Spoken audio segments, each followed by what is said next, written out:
Com a palavra, Kátia Dantas.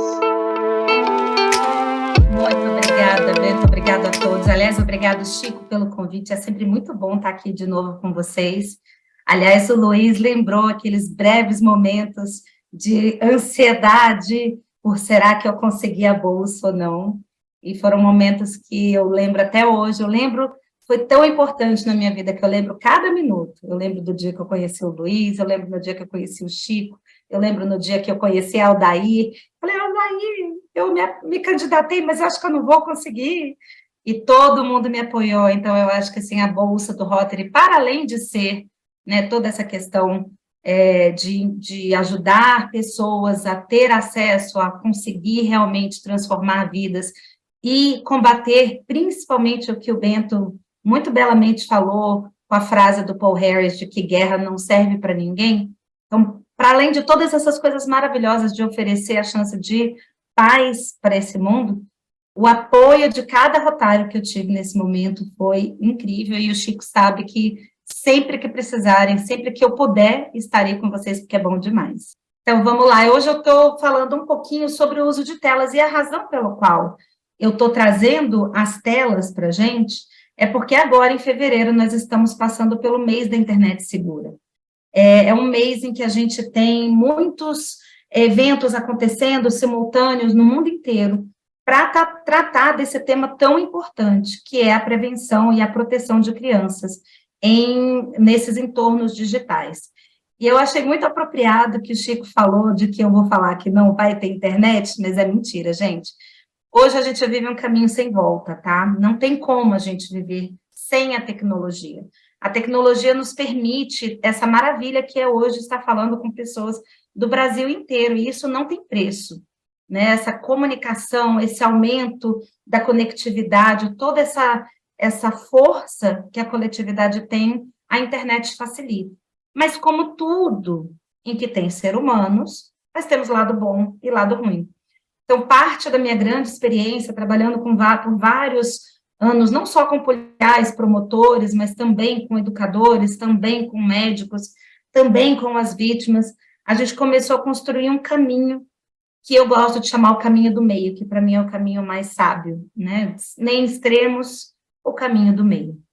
Então, vocês já muito lindamente me apresentaram, quero agradecer por essa apresentação. Eu só vou mencionar um pouquinho que, graças ao Rotary, eu comecei a trabalhar no ICMEC, o International Center for Missing and Exploited Children, e a gente começou a desenvolver um projeto global. Na época que eu tinha acabado de ter a minha filha, isso foi em 2016, esse projeto começou a surgir, dado a imensa vulnerabilidade de escolas a pessoas mal intencionadas. Muitos professores, houveram uma série de casos muito dramáticos, eu não sei se vocês já ouviram falar, por exemplo, do professor William Verhey.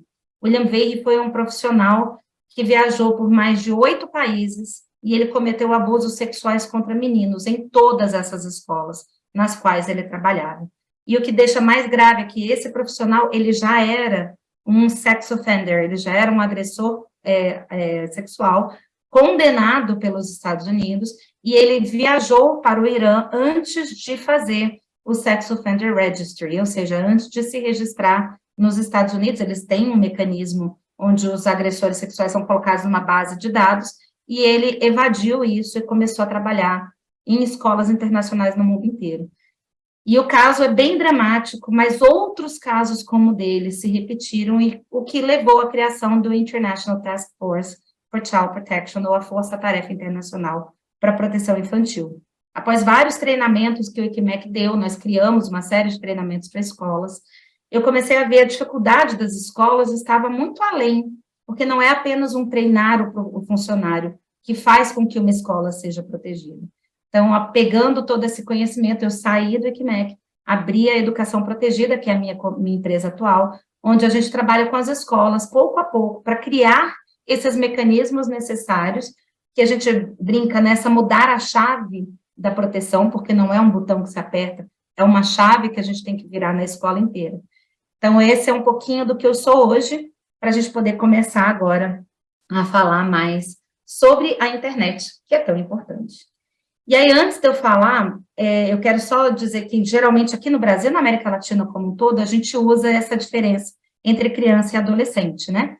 Para eu não ficar criança e adolescente, eu vou me referir à Convenção dos Direitos da Criança, que preconiza que qualquer pessoa abaixo de 18 anos é uma criança, tá? Se for algo muito específico para adolescente, aí eu trago a palavra adolescente. Certinho? Então, vamos lá. O que a gente aprendeu ao longo desses anos trabalhando com os múltiplos atores nessa parte de prevenção ao abuso? Que a gente não pode simplesmente um lado funcionar. É uma roda, e todo mundo trabalha numa engrenagem juntos. Focando nos pais, o uso da tecnologia responsável, saudável e seguro da internet passa por essa tríade. E lá na frente eu vou explicar com mais detalhe o que quer dizer essa tríade. Aí eu vou entrar um pouquinho agora no que falam os pediatras. E depois eu vou dizer por que o que os pediatras dizem nem sempre a gente consegue aplicar na vida real. Então, a situação aqui, o que a gente preconiza aos pais é aprender os riscos e trabalhar de forma a minimizar esses riscos. Então, os pediatras dizem que até 2 anos, 0 telas. Eu duvido que algum pai tenha conseguido fazer isso. Se conseguiu, meus mais sinceros parabéns. Mas a gente entende que realmente tem uma razão de ser, evitar usar as telas. Dentro das recomendações, eles falam que crianças entre 2 e 5 anos têm que limitar ao máximo de 1 hora por dia e sempre com supervisão. Entre 6 e 10, 1 a 2 horas por dia, sempre com supervisão, e adolescentes de 2 a 3 horas por dia. E aí uma coisa que independe se é factível ou não, adolescentes nesse caso, né, porque a gente está falando de 11 a 18 anos, jamais poderiam estar usando a tecnologia virando noite. Qualquer uso da tecnologia que atrapalhe o rendimento da criança no dia seguinte, ele deveria realmente, efetivamente, ser feito de tudo para evitar que isso aconteça. E por que parte dessas recomendações os pediatras trazem essas recomendações? Aqui eu estou trazendo uma ilustração de crianças de 5 a 6 anos, que passaram menos de 1 hora em telas, e a outra de crianças que passaram mais tempo. Vocês podem observar claramente que a criança que recebe passivamente a tecnologia, a informação, ou seja, ela está lá na tecnologia, na internet o tempo todo, passivamente ela perde a capacidade de aprimorar o seu desenvolvimento cerebral. Ela começa a não ter tantos detalhes. Você pode observar a diferença de um para o outro, que a criança não consegue elaborar os detalhes da mesma forma que uma criança que não esteja tão exposta à tela, tá? Então, é uma questão neuropediátrica, é uma questão de biologia neural. A gente realmente tem perda, tá? Quando a criança fica exposta, especialmente se ela fica exposta por mais do que o tempo determinado. E aí, é importante a gente entender que, claro, eu sei que não é fácil. Quem é pai e mãe aqui sabe que nem sempre a gente consegue evitar que a criança tenha acesso à tecnologia. Até porque hoje a gente tem, né, como o Chico falou muito bem, todo mundo está conectado.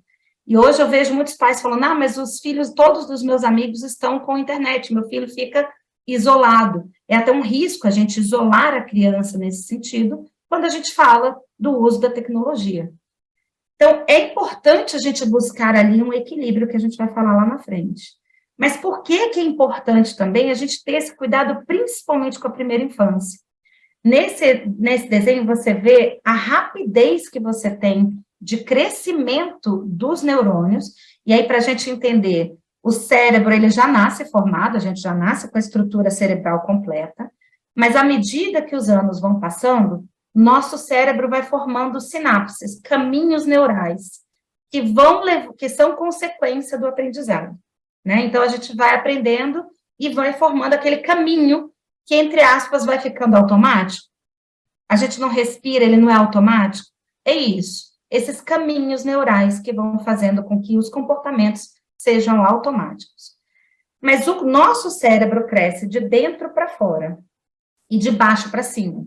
Então, quando a criança é bem pequena, até uns 3 meses de idade, ela basicamente só tem esse cérebro, essa conexão neural formada no cérebro primitivo, que é a parte que nós falamos que tem 3 funções: fugir, lutar ou paralisar.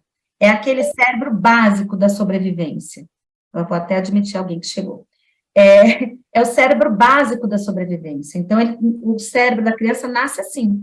E à medida que ela vai passando, você pode ver os meses aqui, com 2 anos, de 1 mês para 2 meses, você vê uma diferença já significativa nessa formação de sinapses. Então, é importante a gente entender que uma criança, já há estudos mostrando que a criança que tem esse acesso passivo à internet, ela tem uma dificuldade maior na formação desses caminhos neurais.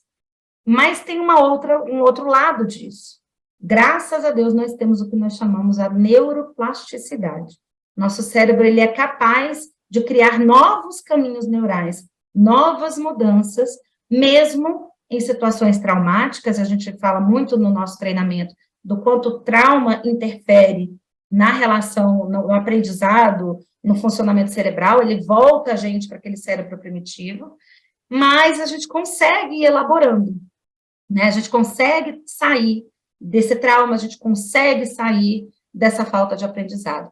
Mas a gente precisa ter um olhar especializado para crianças até 7 anos, porque essa neuroplasticidade, esse novo caminho neural, é o responsável por 90% dos nossos caminhos dali em diante, dos 7 anos em diante. É importante a gente também entender que as crianças têm necessidades múltiplas de aprendizagem, né? Então, uma criança pequena, por exemplo, ela precisa do toque, ela precisa sentir o cheiro, ela precisa sentir o gosto. Você vê que a criança põe tudo na boca, né? Ela tem outras necessidades além da visão. Então, não é que a tecnologia não funcione, mas ela vai precisar explorar outras áreas também. Então, a gente precisa lembrar do equilíbrio, porque quanto maior o tempo de tela, maiores os riscos que essas crianças vão ser expostas.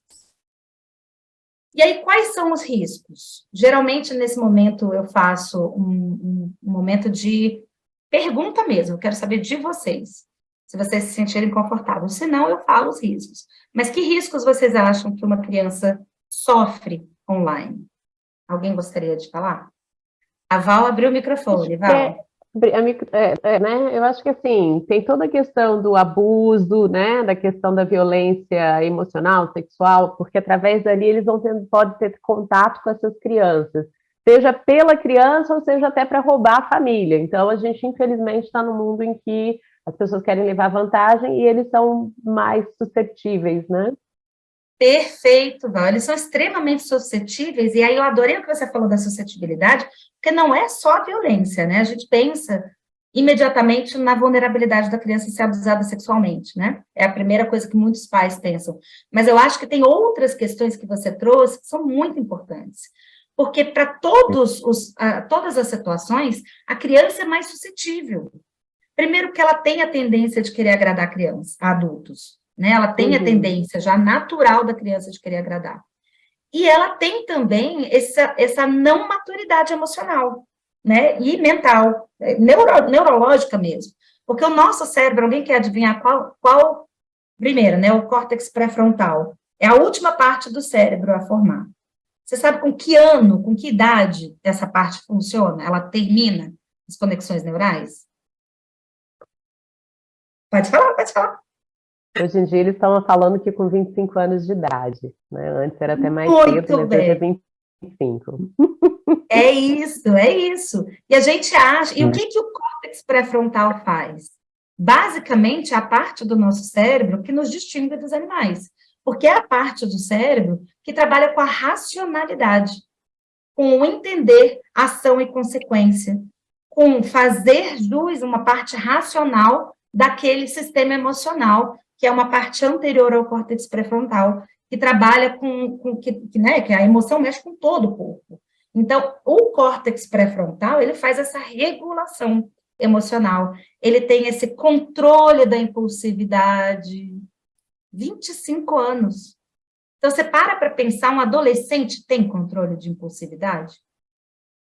Não tem. E somos nós, adultos, que temos que colocar esse limite para os adolescentes. porque eles não vão ter a capacidade cognitiva de entender que eu posso assistir só uma série. Gente, vamos combinar? Quem aqui não tem problemas com aquele binge watching, como chamam, né? Que é aquilo que você põe a série para assistir, quando você vê, você já assistiu a temporada inteira. E, tecnicamente, a gente já tem o cérebro formado. Imagina um adolescente. Então, ele precisa da nossa interferência, dessa nossa regulação. E, Henrique, eu vi a sua mão, tá? Já te passo a palavra. Mas ele precisa dessa regulação nossa. Porque a criança como um todo, ela não consegue se regular sozinha sem o apoio de um adulto, até que nós tenhamos essa parte do cérebro conformada. Henrique, pode falar, vamos lá. Estou super entusiasmado com essa palestra, está muito bacana. E pensando no que você está colocando, né, além da questão dos limites, talvez esse tipo de comportamento repetitivo das crianças podem tolir a criatividade delas, né? Porque como existe uma passividade na recepção das informações, isso vai limitando esse sujeito na capacidade de resolver os problemas, de entender os cenários, de também lidar com as frustrações, né, do tipo, se eu recebo só de um viés a informação, quando chega de numa outra perspectiva, isso pode fazer com que esse futuro adulto, né, a pessoa na adolescência, no adulto, não consiga lidar com o não ou com o contrário do pensamento dela, até por uma incapacidade de resolver novos problemas e de buscar soluções criativas para solucionar. Não sei se está certo, mas eu acho que nesse viés que você está trazendo, eu entendi assim. Está perfeito. Eu já encerro minha fala aqui, porque você falou tudo. Não, por favor, continue aí, que está maravilhoso. Que bom, não, brincando. Não vou encerrar, não, ainda tem mais umas coisinhas para falar, mas você tocou temas extremamente cruciais para o que a gente vai falar lá na frente. Porque é isso. A criança, quando ela está vendo a tecnologia, ela está só passiva, né? A tecnologia é ruim? Gente, não é. Eu vou fazer essa pergunta lá na frente. A gente precisa entender que a tecnologia é uma ferramenta. O uso dela é que vai ser bom ou ruim. O mau uso dela que vai ser ruim, na verdade, né? Mas a tecnologia é uma ferramenta. E isso que você falou, Henrique, é muito importante, porque a gente precisa entender que se a gente não controla, não supervisiona, não orienta, não mentora, essa criança vai perder essas habilidades socioemocionais necessárias para ser um adulto completo, né? E a gente tem visto muitos pais, no momento de eu preciso trabalhar, eu preciso fazer alguma coisa, dando a tela, como se a tela fosse uma solução. Ela pode ser uma aliada, mas ela não é a solução de tudo. E aí, isso que você falou é muito claro. É importante a gente entender. E voltando ao que a Val trouxe, na internet você acessa tudo, o que você quiser. E se você realmente não tem um filtro, uma orientação, um apoio, a criança acaba exposta a conteúdos de incitação ao suicídio, conteúdos violentos, conteúdos extremistas, conteúdos que mostram um valor deturpado àquele que a família trabalha. E aí a convivência familiar passa a ser complicada. Ou seja, os riscos são imensos. Tá, e agora você está falando, ai, Cátia, tá bom, você já falou de um monte de risco, como diz o Chico, agora então pronto, ninguém acessa a internet, acabou. Não, não é assim. Como o desenho mesmo mostra, a gente precisa ter equilíbrio. Né? E aqui eu vou deixar, isso depois eu passo até para vocês, são alguns dos riscos e consequências. Esses são riscos e consequências muito estudados. A gente tem visto casos de dependência digital muito grande, problemas de saúde mental, há estudos 1000 mostrando o efeito deletério das redes sociais em causar não só ansiedade, depressão, problemas de autoestima, mas, inclusive, recentemente saiu um estudo sobre a incidência de síndrome de Tourette, vocês já ouviram falar da síndrome de Tourette?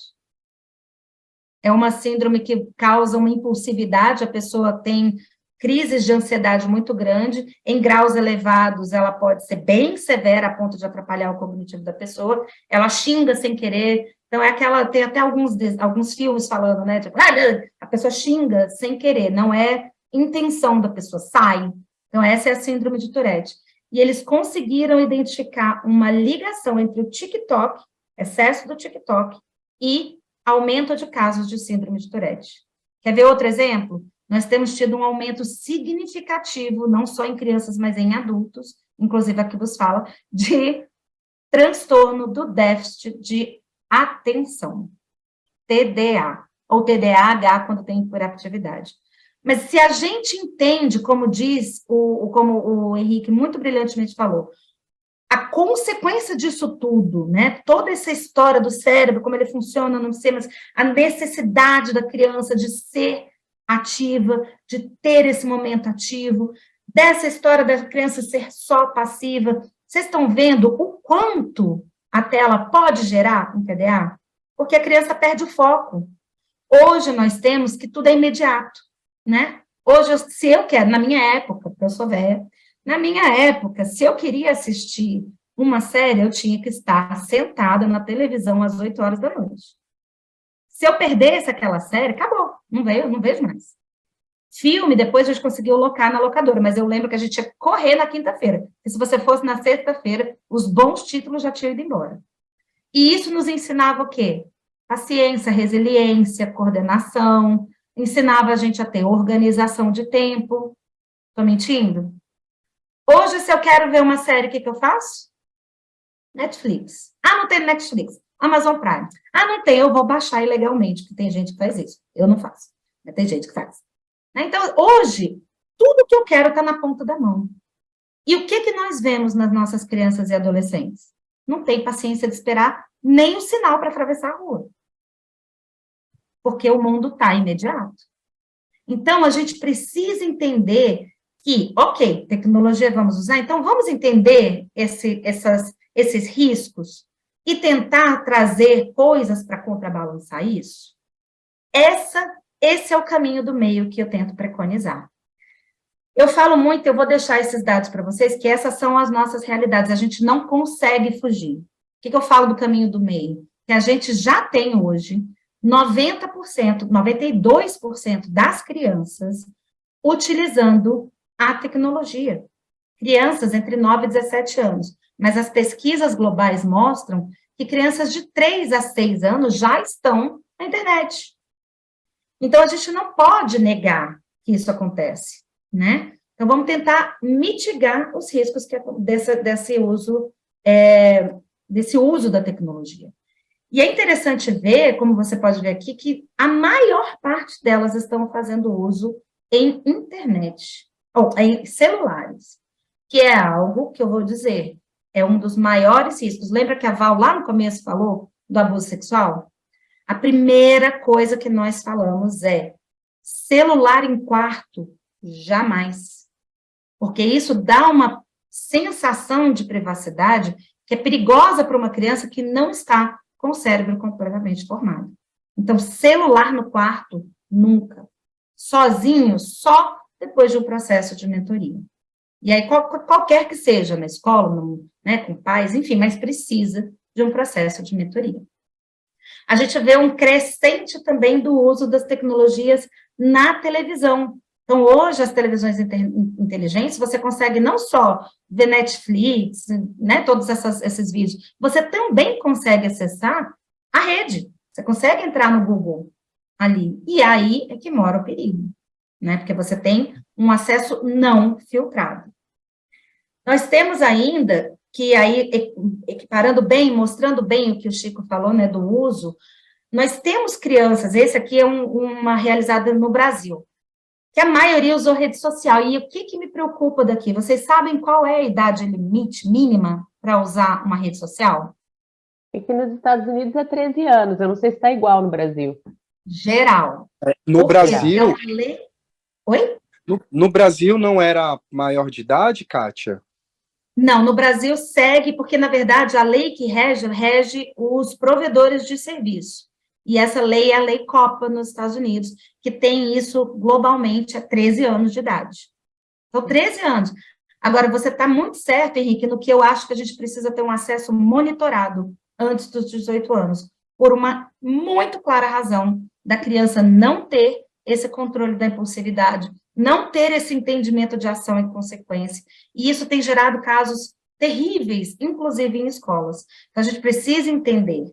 Mas a escola, a internet não é usada só para isso. Tem um relatório chamado Global Kids Online, que fala do quanto a tecnologia é positiva. E aí, trazendo o que o Henrique trouxe, quando a tecnologia se reverte em ações, em não ser passivo, mas em ser ativo, a gente tem um benefício ímpar. Grande parte das crianças usam a internet para aprender coisas novas. Aprendem a tocar violão pela internet, aprendem a falar outro idioma, aprendem a tirar dúvidas de matemática, que na educação tradicional, às vezes, é muito complexo, e existem outros caminhos. Então, assim, quando tem esse uso ativo da tecnologia, fantástico, não vamos minimizar isso, mas vamos olhar os riscos que estão atrelados a isso. E aí, um último dado, a gente vê aqui as redes sociais, olha a quantidade de gente, de crianças de 9 a 10 anos utilizando o TikTok de uma forma extremamente passiva. 39% das crianças. Isso é um número muito alto. E se a gente pega aqui o total, né, se você vê que com os adolescentes, você tem um número maior de Facebook e Instagram, mas você já tem um número grande de TikTok. Não tem uma rede melhor que a outra, tá? Mas todas são redes sociais. A gente precisa entender, olha o uso do WhatsApp. Quem aqui nunca sofreu um golpe no WhatsApp? Eu já sofri de pegarem a minha identidade e se passarem por mim. Como é que você espera que um adolescente responda de uma maneira segura a uma situação de fraude? Então, além disso, ainda tem esse risco de fraude.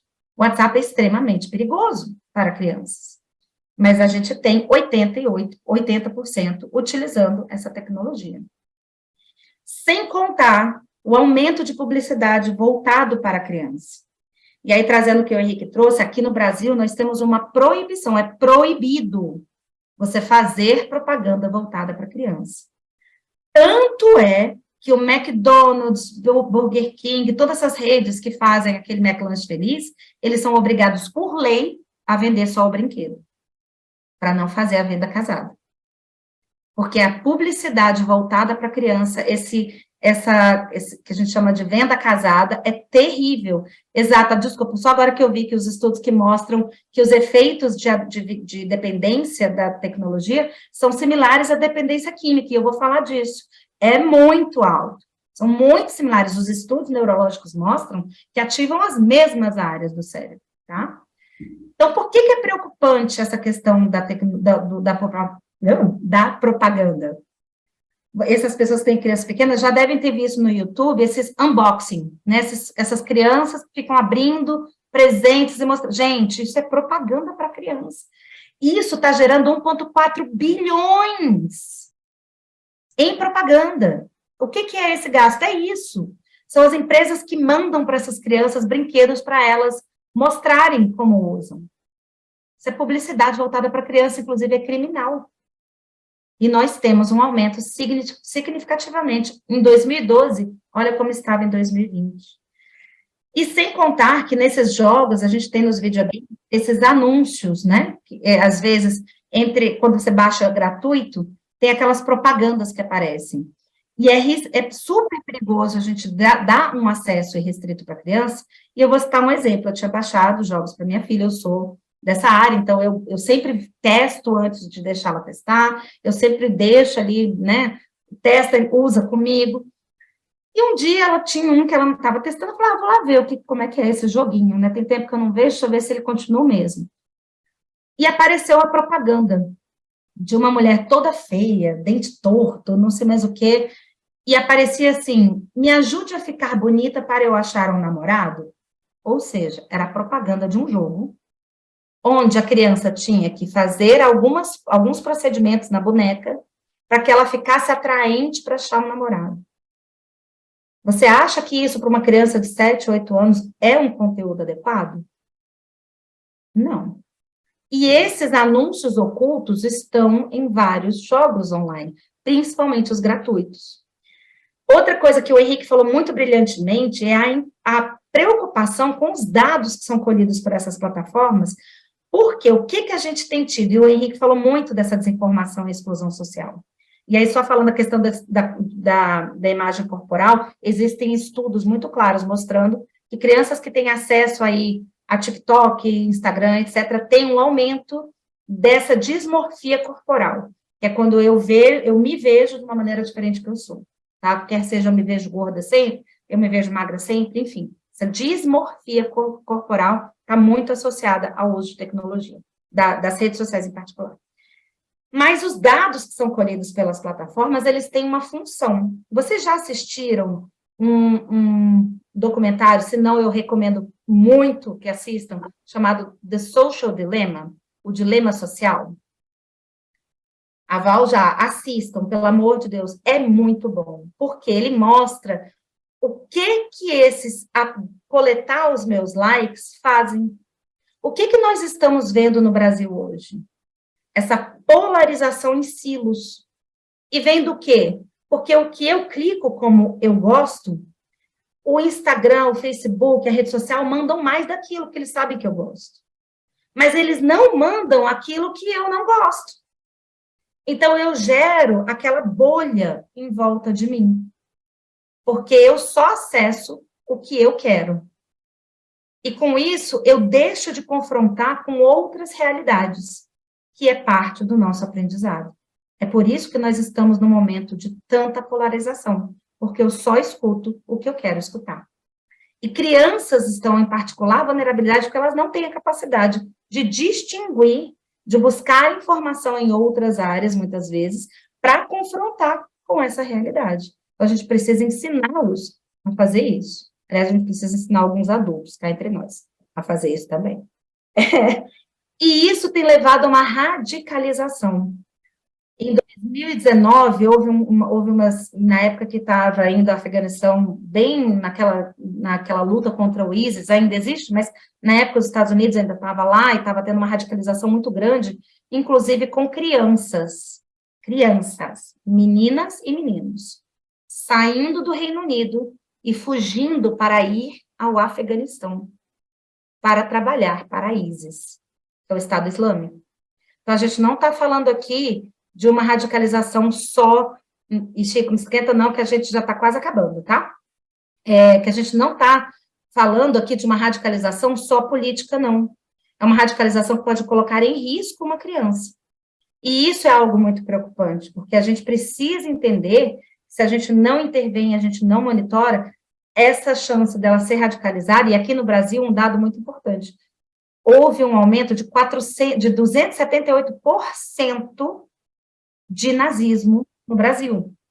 Esse aumento significativo do nazismo tem levado a casos muito emblemáticos no Brasil, de crianças fazendo saudação nazista na escola, de crianças desenhando suástica na escola. Então, olha o risco que esse acesso não filtrado pode levar à criança. E aí, algumas outros fatores de risco é a gente criar contas em redes sociais antes da idade mínima, como eu falei, jogar e usar aplicativos que sejam gratuitos e, principalmente, assistir transmissões ao vivo. Então, assim, a tela, todas elas são iguais? E aí eu já vou respondendo por conta do tempo que não. Como eu já falei várias vezes, eu estar assistindo Galinha Pintadinha não é a mesma coisa de eu estar assistindo Lucas Neto. Vocês conhecem Lucas Neto? Eu abomino Lucas Neto, sinceramente. Eu assistir um filme, documentário sobre as estrelas, não é a mesma coisa de eu estar assistindo um vídeo pornográfico. Né? Então, o tempo de tela, ele está intimamente ligado, primeiro, a se ele vai me colocar numa situação ativa ou passiva, e segundo, se ele está trazendo alguma coisa de benefício para mim. Então, eu não posso deixar meu filho assistir Lucas Neto? Não, não é isso. É que vamos equilibrar o uso da tela para que também tenha um uso ativo e também tenha um uso para conhecimento, e não só um uso vazio da tecnologia. E sim, Lucas Neto é vazio. Então, só para entender um pouquinho, que nós temos uma coisa que muitos pais desconhecem, que é a classificação etária. Mesmo em plataformas online, como Netflix, como, né, o Amazon Prime, a gente precisa restringir. E há como restringir esse uso por faixas etárias. Aqui em casa eu tenho o meu perfil e a Maia tem o dela. Nós criamos um terceiro perfil, que é para quando a gente tem um videozinho que em alguns lugares, que, por exemplo, há uma classificação etária, mas que eu, mãe, vejo que não há um malefício para ela assistir. Então, eu criei esse perfil para o dia que ela quiser, ele tem senha, ela tem que ver comigo, para que a gente possa elaborar juntas essa tecnologia, esse uso. Mas é importante a gente entender o que diz cada classificação. E a maioria dos pais fica chocada quando vê que já com 10 anos de idade, as classificações de violência são muito grandes. E à medida que você vai vendo que vai piorando a situação. Mas a quantidade e eu lembro muito claramente, quando eu estava fazendo essa palestra, uma mãe falou assim, mas eu levei meu filho para ver o filme do Batman, e realmente eu fiquei muito impactada, porque é muito violento. Eu falei, quantos anos tem seu filho? 6. Eu falei, mas você sabia que a classificação etária do Batman era 16 anos? Aí ela olhou para minha cara como, não. Eu falei, é claro que ele vai ser violento. Ele não é um filme para criança. Então, é importante a gente entender que se a criança está exposta a um conteúdo, ela vai desenvolver uma reação, às vezes pode até desenvolver uma reação traumática. Daí a importância de nós estarmos juntos com a criança quando formos ver filmes diferentes. É importante a gente monitorar esse conteúdo, até porque existe um estudo, um corpo de estudos desenvolvidos, chamado Experiências Adversas na Infância, o acrônimo quer dizer ACEs, tá? Essas experiências, elas começaram como 9, que incluíam os tipos de abuso e negligência, mas também incluíam divórcio na família, violência física e outros tipos por exemplo, prisão da família, enfim. Mas que hoje a gente vê que está ampliando o escopo para outros tipos de violência, como bullying, outros tipos de eventos traumáticos, e a gente entende que é um fator cumulativo. Não é a mesma coisa eu estar plena, acordada, bonitinha, mas os ACEs, o trauma, ele tem um fator cumulativo. É como se eu fosse uma garrafa de água, tá? À medida que vão chegando os problemas, eu vou enchendo, são gotinhas que vão enchendo essa água. Se eu tenho ACEs, existem pedras aqui, ocupando o espaço da água. Então, o meu limite para essa resposta é menor do que uma pessoa que não tem essas pedras. Então, esse fator cumulativo é muito importante. A gente também tem, eu já falei da questão da dessensibilização e também do acting out, né, que é esse excesso de agressividade, mas existe a criança que mimetiza, então ela começa a agir como o conteúdo que ela está vendo, e isso causa um impacto a curto e longo prazo. As crianças têm ainda uma tendência maior a ser dessensibilizada, então a violência passa a ser algo cotidiano. Mais chance de hiperestimulação, então crianças que não dormem, não se focam, não se concentram, ao TDAH. E o algoritmo tem a função de manter a criança mais conectada. Então, é importante a gente monitorar essas crianças mais a fundo. A tríade que eu tinha falado, essa é a base, esse é o caminho do meio. Então, o que a gente faz primeiro? O primeiro é a gente fortalecer os vínculos dessa criança. A gente precisa ter adultos de confiança para essa criança. Pode ser pai, mãe? Deve. Mas a gente sabe que com essa nossa rotina nem sempre nós conseguimos. Então, nós temos que criar outros vínculos fora da família, para que a criança tenha outros adultos de confiança. Aí entram professores, por exemplo. Existem estudos muito claros mostrando que a escola ou outros adultos de confiança são o diferencial entre uma criança estar traumatizada e uma criança sobreviver, mas não sobreviver, superar o trauma. É o que a gente chama dos ACEs e PACEs, são as experiências positivas que vão equilibrando essa balança. Fortalecer o diálogo. Nós perdemos o diálogo na família. E o diálogo acaba sendo impositivo do adulto querendo sempre ter razão. A gente precisa passar a ter essa curiosidade da criança, né? Pergunta, mas como funciona esse jogo? Antes de você dizer isso é bom ou ruim, isso é legal, me explica aí, como é que funciona? E o que que acontece? E o que que faz? O ser curioso, você passa a tirar essas barreiras da criança e você escuta mais. A criança se sente mais motivada a ter esse diálogo e a falar para você se tem algo errado ou não. A supervisão é super importante. O ideal é todo adulto ver o conteúdo antes da criança ver. É factível? Não sei vocês, mas eu não tenho tempo nem de ver meus programas, que dirá ver o programa da Maia, ver com ela depois. É impossível. Então, dentro do possível, veja com a criança. Por quê? Porque no momento que você vê alguma coisa que foge do padrão, você tem uma oportunidade de conversa sobre isso. Ver o conteúdo com a criança ajuda a que não seja passivo também. A gente começa a ativar o lado da ação. Outro exemplo, minha filha estava com um processo de bullying na escola, uma das personagens tem o cabelo bem enrolado e ela passa por um processo de querer alisar o cabelo. E aí todo mundo convence que ela é linda e ela desiste disso. Eu utilizei esse conteúdo que ela tinha visto passivamente para trabalhar esse conceito do bullying. Você entende como eu estou pegando uma coisa que ela viu e trazendo para o concreto? Esse trazer para o concreto, a criança precisa do concreto para entender. Facilitou que ela ficasse um pouco melhor. E, de novo, façam perguntas, gente, não só para ser pai chato, mas para ser curioso mesmo. E aí eu vou dar um último exemplozinho, antes da gente encerrar na tríade número 3, na parte 3 da tríade. A gente assistiu Encanto. Quem aqui já assistiu Encanto? É um desenho muito lindo, que eu recomendo muito, gente, muito fofo. E nesse filme do Encanto, a personagem principal, ela não tem poderes, a família toda tem, menos ela. E tem logo no começo do desenho, as crianças que ficam, se eu fosse você, eu ia ficar muito chateada, porque eu não vi, eu não tenho poder, isso é muito ruim, que ruim, né?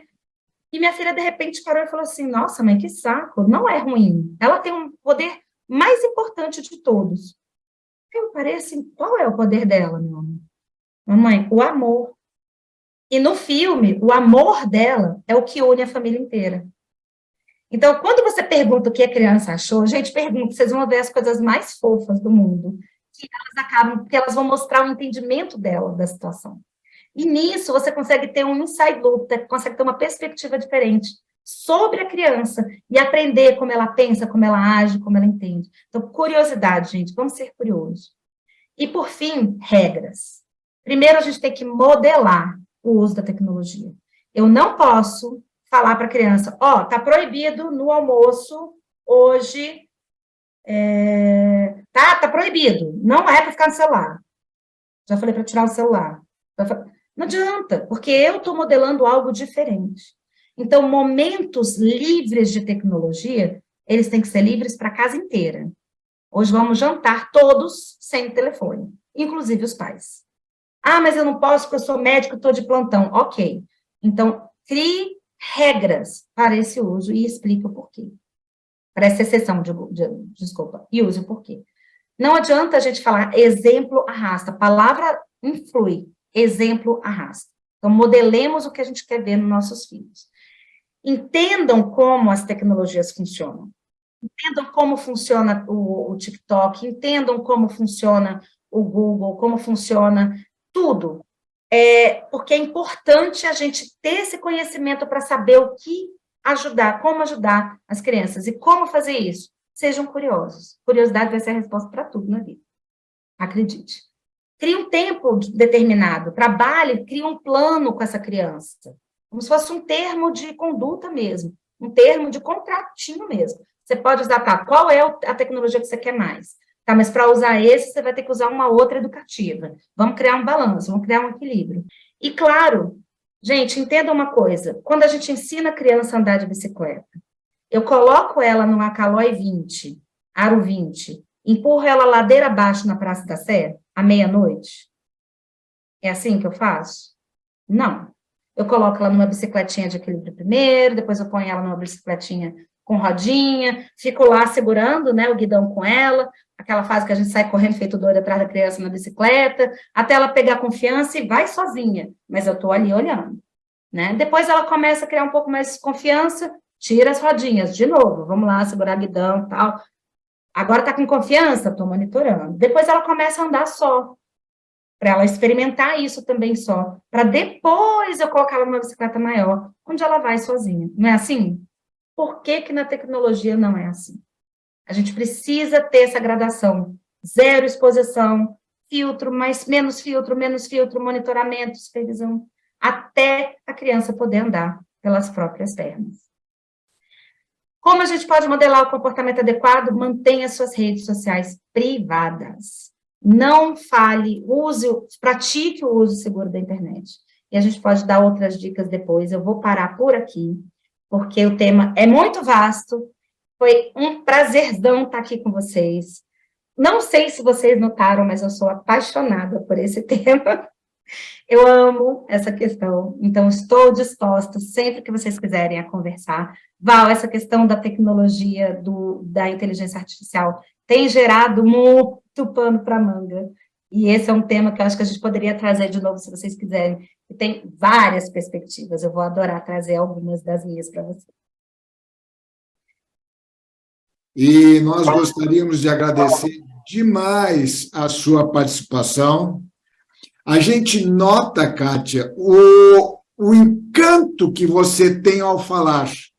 Ou seja, você, na realidade, fala com emoção, fala porque acredita, fala porque sabe, fala porque pode modificar a sociedade como um todo.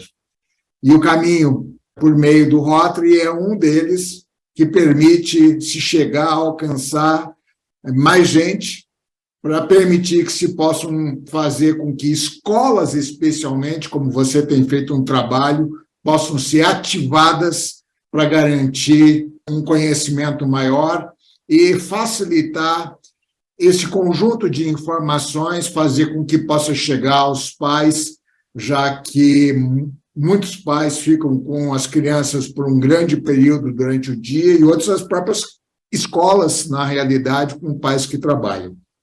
Nós temos aqui, nesse momento, então, um instante para agradecer você por essa fala magnífica, Kátia Dantas, né? Onde ouvimos falar de internet, aliada ou inimiga, né? Como manter crianças seguras online. Quer dizer, é um negócio maravilhoso que nós temos por meio da sua fala. Muito, muito, muito, muito obrigado. Vamos falar sobre apresentar a nossa palestrante. Ela é especialista internacional e líder em proteção infantil em organizações voltadas para crianças e adolescentes. Com mais de 20 anos de experiência acadêmica e profissional em prevenção e respostas à violência contra populações vulneráveis, atualmente oferece consultoria a organizações que trabalham com crianças e adolescentes interessadas em prevenir e responder adequadamente ao abuso e exploração infantil. Faz parte do DJ Group como consultora para a América Latina e Caribe. Por mais de 12 anos, trabalhou para o International Center for Missing and Exploited Children, onde liderou esforços globais e regionais para prevenir e responder ao desaparecimento de crianças e adolescentes e ao abuso e exploração infantil, tanto online como offline. Atuou como diretora do Global Educator Center for Excellence. Também atuou como diretora executiva de monitoramento e avaliação de programas, diretora de programas e políticas para a América Latina e Caribe. Trabalhou para a Agência dos Estados Unidos para o Desenvolvimento Internacional e para a Embaixada dos Estados Unidos. É fluente em 3 idiomas.